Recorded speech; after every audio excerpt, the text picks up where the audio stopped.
Hello guys, welcome to study master. में हूँ आपका फ्रेंड जीएस राय। तो आई होप आप सभी ठीक ठाक होंगे और अपने जो है पढ़ाई को अच्छे से कर रहे होंगे। आज हमारा तीसरा लेक्चर है इंडियन इकोनॉमी का। तो काफी स्टूडेंट्स के पॉजिटिव कमेंट्स आ रहे हैं, पॉजिटिव रिस्पांस आ रहे हैं। तो आप मुझे जो है व्हाट्सएप पे बता रहे हो कि सर बहुत अच्छे लेक्चर हैं, कंटिन्यू रखना। तो इतना काम कर दिया करो कि ये जो कमेंट है आप मुझे डायरेक्ट कर रहे हो, व्हाट्सएप पे कर रहे हो, टेलीग्राम पे भेज रहे हो, तो इसको आप यूट्यूब पे भेज दो, ताकि यूट्यूब पे कमेंट करो, ताकि अच्छा लगे मुझे, वहां पर और भी दो चार बच्चे देखें, उनको भी पता चले कि ठीक है सर, अच्छा काम कर रहे हैं, अच्छी चीजें बढ़ा रहे हैं। तो मैं फ्री में आपको जो है लेक्चर सीरीज दे रहा हूँ, तो आप इसका फायदा लीजिए, लेक्चर्स को देखा कीजिए। जिस तरह से बता रहा हूँ रिवीजन करनी है तो रिवीजन किया करो, जिस तरह से बता रहा हूँ कि क्वेश्चन करने हैं क्वेश्चन किया करो। तो आपको जो है 15 दिन के अंदर आपको जो है रिजल्ट मिलना स्टार्ट हो जाएगा कि किस तरह से आप में जो है चेंजेस आ रहे हैं। तो 15 दिन के अंदर आपको जो है रिजल्ट मिलना स्टार्ट हो जाएगा, इसलिए अच्छे से जो बता रहा हूँ उतना पढ़ लो, सफिशियंट है। आज हमारा चैप्टर है इकोनॉमिक प्लानिंग ऑफ इंडिया। तो आई होप आप सब पढ़ के आए होंगे, नहीं पढ़ा हुआ तो अभी हम इसके क्वेश्चंस करेंगे। इसके बाद जाके आप लोग जो है इसको रिवाइज कर लेना अच्छे से। इसमें जो है प्रीवियस ईयर क्वेश्चन और मोस्ट एक्सपेक्टेड एमसीक्यूज मैं आपको यहाँ पर करवाऊंगा। ये पेड पीडीएफ, अगर किसी को पीडीएफ ही चाहिए तो आप पीडीएफ ले सकते हैं। पूरी इकोनॉमी की पीडीएफ आपको एक साथ दे दी जाएगी। अगर किसी को चाहिए तो व्हाट्सअप कर सकता है, कुछ फीस पे करनी पड़ेगी और डायरेक्ट आप जो है पूरी पीडीएफ एक साथ ले सकते हैं, जो कि बाइलिंगुअल रहेगी, हिंदी प्लस इंग्लिश, साथ में आपको उसके आंसर भी मिलेंगे। चलिए, लेक्चर को स्टार्ट करने से पहले एक छोटी सी मैं आपको चीज करवा देता हूँ, इसमें कि आपको जो आगे क्वेश्चन हल करने में बहुत काम आएगी। जैसे कि 5 ईयर प्लान आए थे, तो वो प्लान आपको मैं यहाँ पर पूरे के पूरे 12 प्लान है वो बता देता हूँ कब से कब। और यार मैंने 12 लिख दिया, 8, 9, 10, 11 और 12। तो पहला जो प्लान है वो 1951 से 56 तक था। 1 अप्रैल से 31 मार्च तक, 51 से 56 तक पहला 5 ईयर प्लान। दूसरा 56 से 61 तक, इसका नाम था Herald model, Herald Domar model. और इसका था महालनोबिस प्लान। तीसरा देख लीजिए 1961 से 66 तक। और इसके बाद क्या था, वॉर हो गई थी हमारी चाइना और पाकिस्तान के साथ। तो बीच में 3 साल के लिए प्लान हॉलिडे था, योजना अवकाश, क्योंकि 5 ईयर प्लानिंग बंद कर दी थी 1966 से 1969 तक। बीच में 3 साल तक जो 5 ईयर प्लान बंद थे, उसको क्या बोलते हैं, प्लान हॉलिडे। तो कई बार क्वेश्चन ये भी आ जाता है कि प्लान हॉलिडे कब से कब तक था, तो 1966 से 1969 तक। चौथा 5 ईयर प्लान 1969 से 74 तक। यहाँ तक तो थी सिंपल चीजें। अब पांचवा 5 ईयर प्लान, यहाँ से कंफ्यूजन स्टार्ट बच्चों को कि सर इसमें 1974 से 1979 तक होना चाहिए था, क्योंकि ये 5 ईयर प्लान है। लेकिन ये जो प्लान है ये 1974 से लेकर 78 तक खत्म कर दिया गया, इसको 1 साल पहले ही एंड कर दिया गया। ऐसा क्यों? क्योंकि पॉलिटिकल अप्स एंड डाउन्स आ रहे थे, वो मैंने आपको थ्योरी लेक्चर में अच्छे से करवाया है और आपको उसकी जरूरत भी नहीं है। बस इतना याद रख लीजिए कि पॉलिटिकल अप एंड डाउन आ रहे थे, सरकारें बदल रही थी। तो एक सरकार आती, क्या होता है, स्कीम्स के नाम चेंज हो जाते हैं। दूसरी सरकार आती है, सेम स्कीम के नाम चेंज करके उसको रीलॉन्च कर देते हैं। वही यहाँ पर इन्होंने किया था। जो 6 5 ईयर प्लान 1980 से 85 तक था, और यहाँ पर फिर सरकार बदल गई तो इन्होंने क्या किया, फिर उसको चेंज करके 1978 से 83 कर दिया। ध्यान रहेगा आपको। अब इसके बाद 7th 5 ईयर प्लान जो है 1985 से 90 तक रहा। तो ये पांचवें और छठे से क्वेश्चन वैसे तो नहीं पूछा जाएगा, अगर पूछे तो भाई ये दोनों याद रखना, क्या पता ऑप्शन में क्या दिया हो। 92 से 97 तक। अब बीच में 2 साल कहाँ गए, तो वो प्लान हॉलिडे था, वार्षिक योजनाएं, एक एक साल की 2 योजनाएं चलाई गई। ऐसा क्यों? क्योंकि तब जो है इकोनॉमी बहुत, यहाँ पर एक नई पॉलिसी आई थी, नई इकोनॉमिक पॉलिसी आई थी, तो इस वजह से यहाँ पर जो है ये 5 ईयर प्लान काम नहीं कर रहे। तो एक एक साल की 2 योजनाएं यहाँ पर जो है वार्षिक योजनाएं लाई गई। उसके बाद 1997 से लेकर 2002 तक, फिर यहाँ 2002 से लेकर 2007 तक, 7 से 12 और 12 से 17। तो 2017 12वां 5 ईयर प्लान लास्ट 2012 से 17 तक है। उसके बाद 5 ईयर प्लान बंद कर दिए गए। क्या शुरू किया गया वो मैं आपको अच्छे से करवाऊंगा। फिर आगे कौन कौन से जो है पॉइंट्स आएंगे, वो सारी चीजें अच्छे से हम डिस्कस करेंगे। ये याद रखना ये क्यों करवाया है, ताकि आपको क्वेश्चन करने में आसानी रहे और हेल्प मिलेगी। ठीक है, पहला क्वेश्चन देखते हैं। In India planned economy is based on. जो भारत में प्लैंड इकोनॉमी है वो किस पे बेस्ड है? गांधीयन सिस्टम पे? बिल्कुल नहीं। सोशलिस्ट सिस्टम पे? ये भी गलत है। कैपिटल पे? ये भी भारत नहीं है। तो जो प्लैंड इकोनॉमी है वो किस पे है? वो मिक्स्ड इकोनॉमी सिस्टम पर है। कुछ प्राइवेट प्लेयर हैं, कुछ गवर्नमेंट प्लेयर हैं। तो राइट आंसर है मिश्रित अर्थव्यवस्था प्रणाली। दूसरा क्वेश्चन देखते हैं। The Gandhian plan was expounded in 1944 by. गांधीवादी योजना को 1944 में किसके द्वारा प्रतिपादित किया गया था? चार ऑप्शंस दिए गए हैं, आपने पढ़ा हुआ तो चारों में से देख लीजिए क्या आंसर है। राइट आंसर है श्रीमन नारायण अग्रवाल। राइट आंसर है डी, श्रीमन नारायण अग्रवाल, जिन्होंने 1944 में गांधीवादी योजना को प्रतिपादित किया था। नेक्स्ट क्वेश्चन देखो। Consider the following pre request for planning it is. तो ये क्या क्या है देख लीजिए। नियोजन के लिए निम्नलिखित पूर्वापेक्षाओं पर विचार करें, यह कौन कौन सी थी, देख लिया आप। For balanced socio economic development जो है यहाँ पर नियोजन की जरूरत क्यों पड़ी?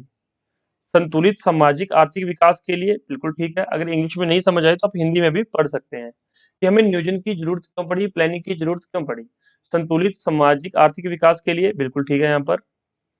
और for extending the benefit of development in an even manner, विकास के लाभों को समान रूप से विस्तारित करने के लिए कि सभी में विकास का लाभ मिले। For focusing on removal of regional disparities, क्षेत्रीय विषमताओं को दूर करने पर ध्यान केंद्रित करने के लिए। और for maximising the utilisation of available resources of, इनमें से उपलब्ध संसाधनों के अधिकतम उपयोग के लिए। तो यहाँ पर चारों ही ऑप्शन सही हैं। राइट आंसर क्या है? डी। चारों ही ऑप्शन ये संकेत कर रहे हैं कि प्लानिंग की जरूरत भारत में क्यों पड़ी। ठीक है,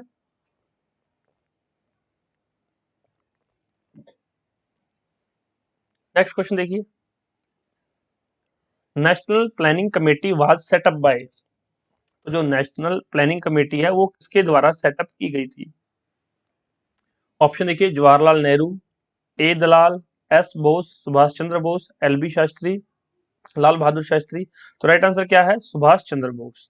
नेशनल प्लानिंग कमेटी जो है, अगर आपसे ये सुभाष चंद्र बोस ऑप्शन में नहीं दे रखा तो फिर आप जवाहरलाल नेहरू भी टिक कर सकते हैं। अदरवाइज नेशनल प्लानिंग कमेटी जो है इसकी सेटअप किसने किया था, इसका गठन सुभाष चंद्र बोस ने कब किया था? 1938 में। तो एनपीसी ध्यान रखना भाई, एग्जामिनर पूछेगा आपसे। Which was the final authority in India to approve 5 year plans. अब तो खैर 5 ईयर प्लान बंद हो गए हैं, लेकिन जब थे उस समय पूछा गया कि पंचवर्षीय योजनाओं को मंजूरी देने वाला भारत में अंतिम प्राधिकरण कौन सा था? कौन सा था देख लीजिए। यूनियन काउंसिल ऑफ मिनिस्टर, बिल्कुल नहीं। प्लानिंग कमीशन, नहीं, ये तो प्लान करके दे रहा था, फाइनल ये नहीं कर रहा था। प्राइम मिनिस्टर, बिल्कुल भी नहीं। National development council, NDC. अब आपके लिए एक छोटा सा क्वेश्चन, एनडीसी की स्थापना, इसको इस्टेब्लिश कब किया गया था? तो मुझे कमेंट करके बता दीजिए अगर आपको याद है तो, नहीं तो फिर मैं नेक्स्ट वीडियो में मैं आपको बताऊंगा। नेक्स्ट देखिए। Dash goat the highest priority during the first plan period in India. Bharat में पहली योजना अवधि के दौरान सर्वोच्च प्राथमिकता किसको मिली? आत्मनिर्भरता को, सामाजिक न्याय के साथ विकास, सिंचाई सहित कृषि का विकास, या फिर बेरोजगारी को दूर करना। अब आपको थोड़ा सा दिमाग लगाइए, अगर आपने पढ़ा हुआ तो फिर तो ये सिंपल क्वेश्चन है। अगर नहीं भी पढ़ा हुआ तो सोचिए कि क्या हो सकता है। जब हम आजाद हुए 1951 के अंदर, पहला जो है प्लान आया। अब ये मत कहना कि सर ने ये बोल दिया कि 1951 में हम आजाद हुए। भाई आजाद 1947 में हुए थे। 1951 में जो पहला 5 ईयर प्लान आया था, 1 अप्रैल से 31 मार्च तक 1956 तक, ये पहला 5 ईयर प्लान है। इस वक्त सबसे ज्यादा किस चीज की जरूरत थी? तो भाई उस समय हम एग्रीकल्चर पे जो है डिपेंडेंट थे बहुत ज्यादा, तो उसकी डेवलपमेंट पर ध्यान दिया गया और उसके साथ साथ इरिगेशन पर ध्यान दिया गया। अगर इरिगेशन, सिंचाई की व्यवस्था होगी तो कृषि का विकास होगा। राइट आंसर क्या है? सी। पढ़ा हुआ था तो बिल्कुल आसान था, नहीं पढ़ा हुआ तो थोड़ा सा दिमाग लगा के इसका आंसर आप लोग कर सकते थे। नेक्स्ट देखिए। Khadi and village industry commission was established in. जो खादी एवं ग्रामोद्योग आयोग की स्थापना किस वर्ष में हुई थी? ऑप्शन देखिए, तीसरी योजना में, third plan, fourth plan, second plan, या फिर फर्स्ट प्लान। सिंपल सा क्वेश्चन है, तो कब हुई थी ये? सेकंड प्लान के अंदर। इसकी अवधि क्या थी? 1 अप्रैल से, 1 अप्रैल 1956 से लेकर 31 मार्च 1961 तक। और इसमें जो है खादी एंड विलेज इंडस्ट्री को, इसका कमीशन को एस्टेब्लिश किया गया था। नेक्स्ट क्वेश्चन देखो, विच plan among the following declares it's objective of self reliance and zero net foreign add. निम्नलिखित में से किस योजना ने आत्मनिर्भरता और शून्य शुद्ध विदेशी सहायता को अपना उद्देश्य यहाँ पर घोषित किया। चार यहाँ पर दे रखी है, तो देख लीजिए कौन सी है right answer. Fourth 5 year plan के अंदर, फोर्थ 5 ईयर प्लान अभी मैंने आपको बताया था 1969 से 74 तक, क्योंकि बीच में तीन जो है प्लान हॉलीडे आ गई थी 3 साल के लिए, 66 से 69 तक। तो जो है फोर्थ 5 ईयर प्लान के अंदर जो है सेल्फ रिलायंस, आत्मनिर्भर और शून्य विदेशी सहायता का उद्देश्य जो घोषित किया गया। हालांकि मैंने आपको जो है लेक्चर दिए थे, लेक्चर सीरीज जो है अभी इकोनॉमी की लेक्चर सीरीज, उसमें मैंने आपको अच्छे से करवाया है कि क्या टारगेट रखे थे, कितने परसेंट टारगेट अचीव हुए, कौन से टारगेट बीच में ही रह गए, बीच में रहने के क्या कारण थे, वो कारण सुधर जाते तो आज भारत कहाँ होता। तो वो मैंने सारी चीजें आपको बताई थी। तो आपको मेंस के अंदर जो यूपीएससी मेंस लिखने जा रहे हैं, या फिर जो लोग इसमें किसी स्टेट पीसीएस के अंदर मेंस का एग्जाम देने जा रहे हैं, तो उनको ये बहुत फायदेमंद रहेगी ये चीजें, कि ये उनको बहुत काम आएंगी ये चीजें। नेक्स्ट देखो, consider the following statement regarding Indian planning. तो इंडियन प्लानिंग से संबंधित दो यहाँ पर स्टेटमेंट दी गई हैं, तो पढ़ लीजिए। द्वितीय पंचवर्षीय योजना में भारी उद्योगों की स्थापना पर बल दिया गया। बिल्कुल ठीक है, दूसरी पंचवर्षीय योजना में जो हैवी इंडस्ट्री थी उस पर जो है फोकस किया गया था दूसरी 5 ईयर प्लान में। ये भी कई बार क्वेश्चन सीधा पूछा जाता है कि हैवी इंडस्ट्री पर जोर किस 5 ईयर प्लान में दिया गया, तो दूसरे 5 ईयर प्लान में।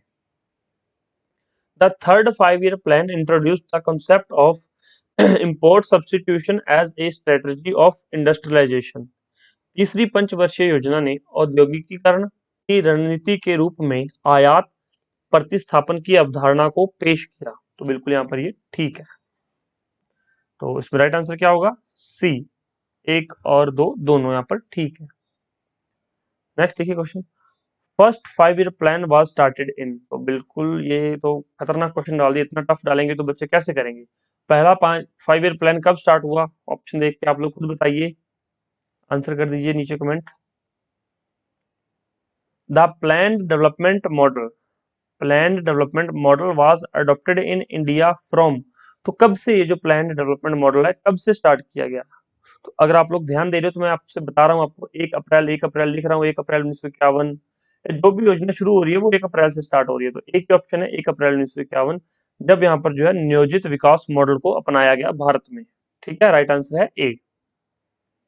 नेक्स्ट क्वेश्चन देखो, विच of the following 5 year plans witnessed the highest growth rate in India. तो हाईएस्ट ग्रोथ रेट किस 5 ईयर प्लान के अंदर थी। जो लेक्चर दिया गया था उसमें बताया गया सारा कि किस में कितनी ग्रोथ रेट थी और किसने अचीव किया है। तो इसमें सिंपल सा क्वेश्चन है कि किस पंचवर्षीय योजना में भारत में सर्वाधिक वृद्धि दर देखी गई, जिसने अचीव की। जो 11th 5 ईयर प्लान है। टाइम पीरियड पूछेगा तो क्या कहोगे, आप लोग कमेंट करके बता दो। 7 से 12। What is the growth rate aimed at the 8th 5 year plan. 8वें 5 वर्षीय योजना में विकास दर का लक्ष्य क्या रखा गया था, तो 5.6%। सिंपल सा है, याद ही करना पड़ेगा, इसका कोई और सोल्यूशन नहीं है। The period of 11th 5 year plan, अभी मैं बता के हटाऊं ऊपर आपको, तो इसका आप कमेंट बॉक्स में आंसर कर दो, बहुत अच्छी बात है। पता चल जाएगा कि किस बच्चे ने लेक्चर देखा है, किसको फायदा हुआ है, तो कमेंट कर दो क्या आंसर है।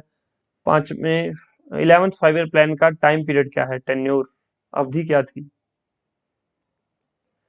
The second 5 year plan was based on which model. मैंने जो लेक्चर की स्टार्टिंग में 4 मिनट लगाए थे, उस 4 मिनट में से आपके जो है 30 सवाल, कम से कम 30 क्वेश्चन सॉल्व हो सकते हैं, वो पहले 4 मिनट में। इतने इंपॉर्टेंट थे वो पहले 4 मिनट। नहीं देखा फिर से जाके देख लीजिए।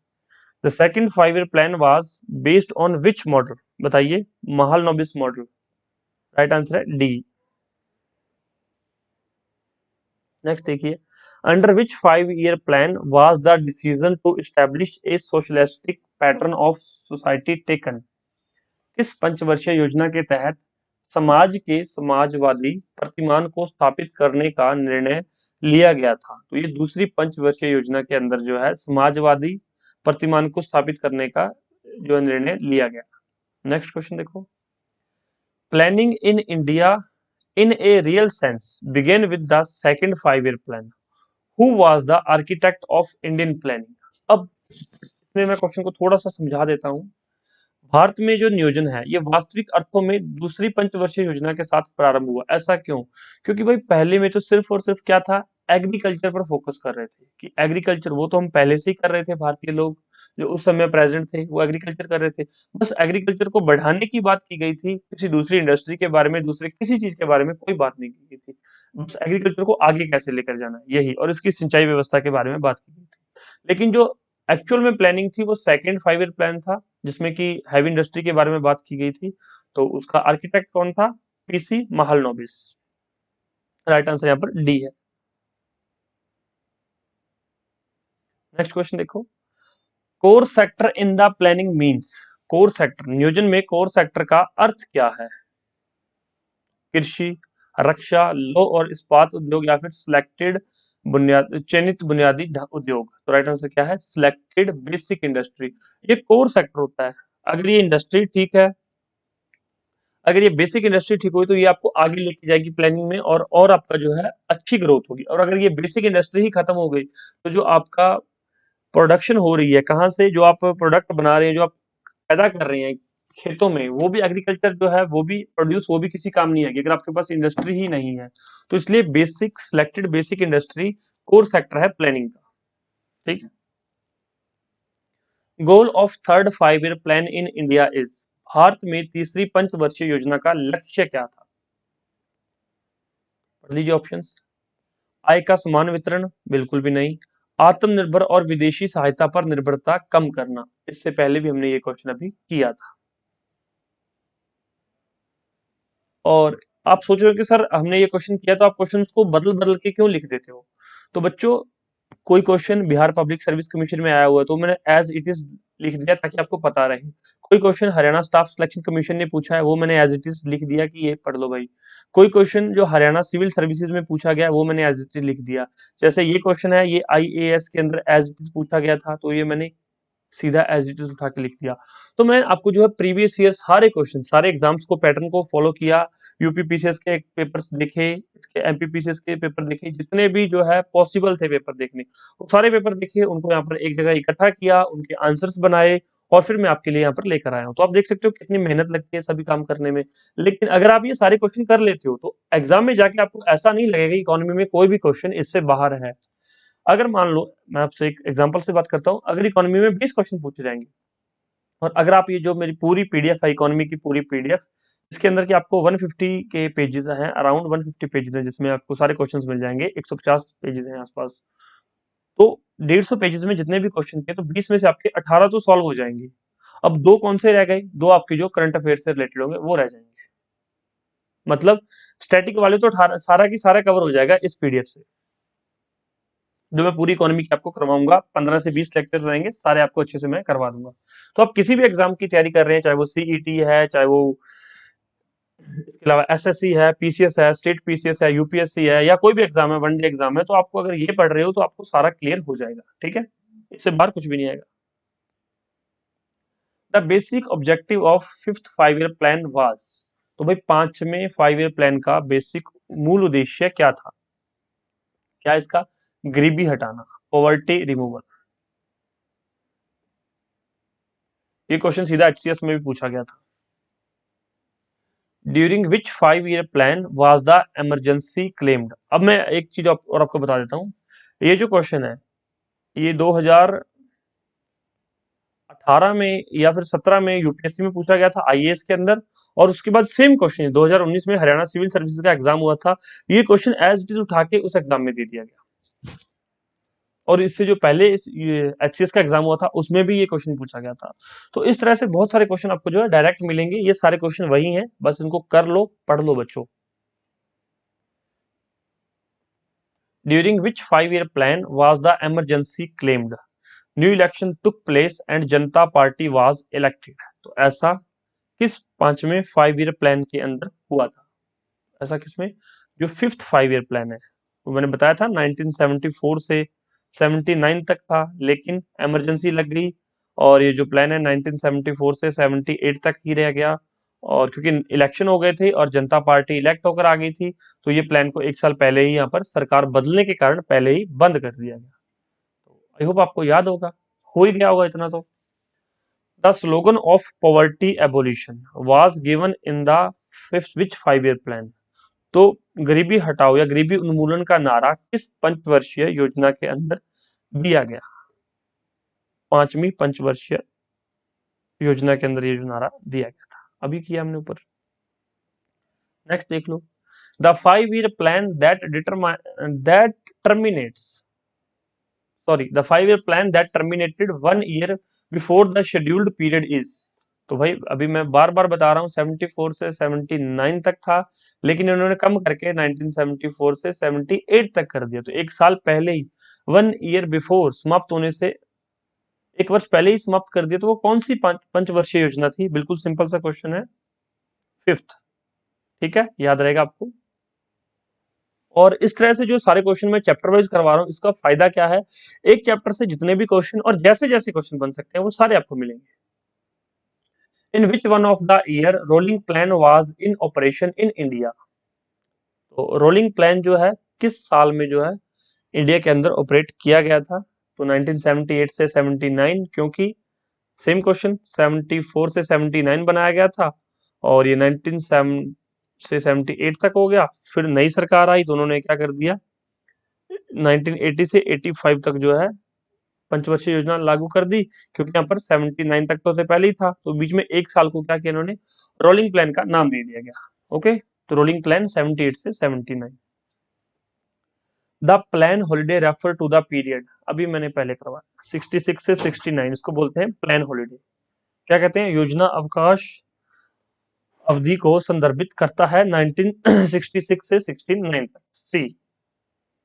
उसके बाद है the rolling plan for backward countries was suggested by. तो पिछड़े देशों के लिए रोलिंग प्लान का सुझाव किसके द्वारा दिया गया था? राइट आंसर है जी मिर्दल। नेक्स्ट क्वेश्चन देखिए, consider the following statement about rolling plan it is. तो रोलिंग प्लान के बारे में कुछ स्टेटमेंट दिए गए हैं, देख लेते हैं। A plan for single year, अभी हमने देखा कि रोलिंग प्लान जो है सिर्फ सिंगल ईयर के लिए, ये बिल्कुल ठीक है, पहला तो यहाँ पर ठीक हो गया। दूसरा देखते हैं, a plan that is determined for 3, 4 और 5 ईयर्स। तो मतलब ये प्लान है जो तीसरे, चौथे या पांचवें साल के लिए भी हो सकता है।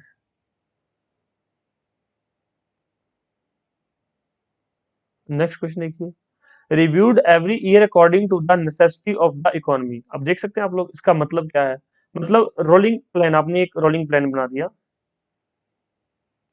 5 सालों के लिए, तो रोलिंग प्लान में क्या होगा, हर एक साल एक एक प्लान, एक एक साल का प्लान एग्जीक्यूट होता जाएगा। तो 3, 4, 5 अवधि 3, 4, 5 साल के लिए हो सकता है, लेकिन हर साल जो है एवरी ईयर नई इसको नेसेसिटी के साथ इसको जो है रिन्यू करना पड़ेगा। प्री रिक्वेस्ट प्लान फॉर 10, 15 और 20 ईयर्स ऑफ दिस। तो हिंदी में पढ़ लेते हैं, इसमें से 10, 15 या 20 वर्षों के लिए पूर्व आवश्यक योजना भी शामिल की गई है। तो ये चारों ऑप्शन यहाँ पर ठीक है रोलिंग प्लान के बारे में। किसने दिया था? तो जी मिर्दल ने दिया था। इसके बारे में अगर जिन्होंने पढ़ा उनको तो ये सारा पता है, जिन्होंने नहीं पढ़ा तो अब ये नोट कर लो, याद रह जाएगा, क्वेश्चन कभी आपका ये गलत नहीं होगा। रोलिंग प्लान के बारे में काफी जो है बुक में अलग से दे रखा है, और मैंने जब लेक्चर दिया था उसमें मैंने आपको रोलिंग प्लान के बारे में बताया था, लेकिन शायद ये स्टेटमेंट में वहां पर मेरे भी नहीं ध्यान में थी, लेकिन ये स्टेटमेंट भी थी वहां पर। ठीक है, ये पहली 3 स्टेटमेंट मैंने करवाई थी। अगर आपको पहली 3 स्टेटमेंट पता है तो फिर राइट आंसर यही बनेगा। The core slogan of 7th plan was. The core slogan, 7वीं योजना का मुख्य नारा क्या था? फूड वर्क एंड प्रोडक्टिविटी, भोजन, काम और उत्पादकता। 7वीं जो योजना थी 1985 से 90 तक, इसका भोजन, काम और उत्पादकता इसका जो नारा था। नेक्स्ट क्वेश्चन देखो, which one of the following 5 year plan recognised human development as the core of all development efforts. निम्नलिखित पंचवर्षीय योजना में किस एक ने मानव विकास को सभी विकास प्रयासों के मूल रूप में मान्यता दी है? तो जो 8th 5 ईयर प्लान है, 8वां, वो सभी प्लान्स के जो है मानव विकास को सभी विकास प्रयासों के मूल रूप में उसको मान्यता दिया 8वीं पंचवर्षीय योजना को। इसका टाइम पीरियड 1992 से 97 तक। नेक्स्ट क्वेश्चन देखो, which 5 year plan operated in India during April 1992 to March 1997। अब भाई आंसर तो आपकी स्क्रीन पे है, तो कमेंट कर दो, इतना तो कर ही सकते हो। विच 5 year plan in India gave emphasis on cooperative federalism. Bharat में किस पंचवर्षीय योजना में सहकारी संघवाद पर बल दिया गया? तो कौन सी पंचवर्षीय योजना है जिसमें सहकारी संघवाद पर बल दिया गया? 9वीं पंचवर्षीय योजना। राइट आंसर है ए। नेक्स्ट क्वेश्चन देखो, in which of the following 5 year plans the women component plan was introduced as a major strategy. निम्नलिखित में से किस पंचवर्षीय योजना में महिला घटक योजना को एक प्रमुख रणनीति के रूप में पेश किया गया था? 9th 5 ईयर प्लान में। ओके, ये दोनों क्वेश्चन का जो है राइट आंसर है 9th 5 ईयर प्लान। ध्यान रखना, काफी इंपॉर्टेंट क्वेश्चन है ये। नेक्स्ट क्वेश्चन देखते हैं, विच of the following 5 year plan of India focused on growth with social justice and equity. Important question. तो कौन सा 5 ईयर प्लान है? भारत की निम्नलिखित में से कौन सी पंचवर्षीय योजना सामाजिक न्याय और समानता के साथ विकास पर केंद्रित थी? ये काफी इंपॉर्टेंट क्वेश्चन है, पूछा गया काफी बार। राइट आंसर क्या है? 9वीं पंचवर्षीय योजना, क्योंकि यहाँ सामाजिक न्याय और समानता के साथ विकास है। ये तीनों क्वेश्चन 31, 32 और 33 काफी इंपॉर्टेंट है, और इनका आंसर जो है 9वीं पंचवर्षीय योजना, लेकिन ये बहुत इंपॉर्टेंट है, बहुत बार पूछा गया। National horticulture mission was launched in which of the following 5 year plans. राष्ट्रीय बागवानी मिशन निम्नलिखित में से किस पंचवर्षीय योजना में शुरू किया गया था? तो ये जो है 10वीं पंचवर्षीय योजना, 10th 5 ईयर प्लान के अंदर ये शुरू किया गया था।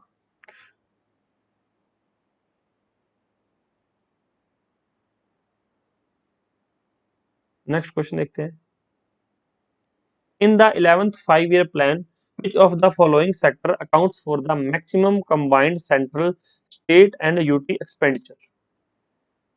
तो किस प्लान के तहत जो मैक्सिमम सेंट्रल स्टेट और यूटी के अंदर एक्सपेंडिचर किया गया था? सॉरी, किस सेक्टर में सेंट्रल स्टेट और यूटी में एक्सपेंडिचर किया गया था? किसमें? 11th 5 ईयर प्लान में। तो ये सोशल सेक्टर के अंदर, सामाजिक क्षेत्र के अंदर जो है सबसे ज्यादा यहाँ पर खर्च किया गया था 11वीं पंचवर्षीय योजना में। नेक्स्ट क्वेश्चन देखो, the core concept of 11th 5 year plan was. अब देखिए, अभी अपने ऊपर क्वेश्चन पढ़ा 35 और 35वां, तो 36वां भी सेम है क्वेश्चन। क्या था उसमें? सोशल जस्टिस और इक्वालिटी, सामाजिक न्याय और समानता के विकास पर बल दिया गया 11th 5 ईयर प्लान के अंदर। नेक्स्ट क्वेश्चन देखो, inclusive growth as enunciated in the 11th 5 year plan does not include one of the following। 11वीं पंचवर्षीय योजना में प्रतिपादित समावेशी विकास में निम्नलिखित में से कोई एक शामिल नहीं है। क्या चीज उसमें शामिल नहीं है? गरीबी में कमी, बिल्कुल ये करने, अगर सामाजिक न्याय और समानता करनी है तो गरीबी में कमी करनी पड़ेगी। एक्सटेंशन ऑफ एम्प्लॉयमेंट अपॉर्चुनिटीज, बिल्कुल ठीक है, रोजगारों के अवसरों का विस्तार भी करना पड़ेगा, तो पहले तो ठीक है। स्ट्रेंथनिंग ऑफ कैपिटल मार्केट, तो भाई कैपिटल मार्केट की उस समय कोई बात नहीं हुई थी। रिडक्शन ऑफ जेंडर इनइक्वालिटी, बिल्कुल ठीक है, जेंडर इनइक्वालिटी की रिडक्शन, इसको कम करना था, लिंग असमानता में कमी लानी थी। तो इसमें जो है क्या पूछा गया था? क्वेश्चन कुछ और बन गया है, हाँ, कि क्या नहीं है, डज नॉट इंक्लूड, तो इसमें सी आंसर आपका सही हो जाएगा, पूंजी बाजार का सुदृढ़ीकरण, ये नहीं था उसमें। Okay, since the start of planning in India, the total number of year not covered by any 5 year plan is। तो ऐसे कौन सी ईयर जो यहाँ पर प्लानिंग जब से स्टार्ट हुई थी, कितने साल जो है कवर नहीं किए गए? तो इसमें जो राइट आंसर है वो देख लीजिए, राइट आंसर है बी, अभी तक जो है 7 साल है कवर नहीं किए गए हैं, क्योंकि 1951 से तो स्टार्ट ही हुआ है। ठीक है, आजाद हुए कितने साल हो गए? जिस ईयर में ये क्वेश्चन आएगा एग्जाम में उस हिसाब से देख लेना, क्योंकि लास्ट जो है 2017 तक है। ओके, प्लानिंग थी, उसके बाद कितने साल हैं जो कवर नहीं किए गए।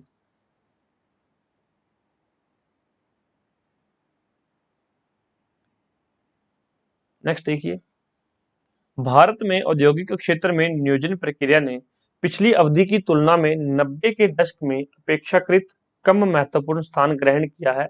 इस संबंध में निम्नलिखित में से कौन सा सत्य नहीं है? तो हमें एक झूठा सेंटेंस देखना है जो गलत होगा। इंग्लिश वाले इंग्लिश में पढ़ सकते हैं पूरा क्वेश्चन।